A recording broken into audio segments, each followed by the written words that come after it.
Ah, tá legal. O que é um clube da amizade? Bem, você não estava aqui antes, mas... eu e o Underswap Sans fizemos um clube da amizade por diversão. Ele é o presidente e eu sou o ministro da guerra. Uau, é mais idiota do que eu pensei.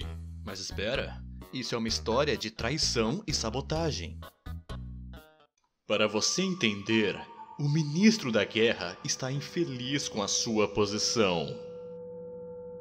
Ele está certo de que pode tomar a posse do presidente com êxito. Porém, para chegar a esse objetivo, ele precisa de poderosos aliados em seu exército. O ministro é um homem de lógica e tática, mas ele não é um guerreiro. Você, por outro lado, seria o meu perfeito gladiador. E então, que me diz? Irá me ajudar a liderar o nosso exército em direção à eterna glória e poder?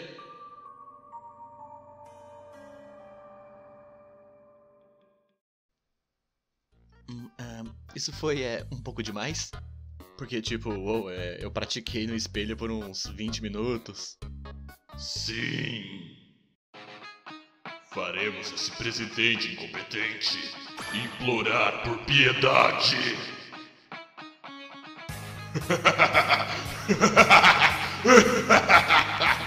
Aí, nerd, ri comigo, senão eu fico parecendo um idiota. Hã? É verdade.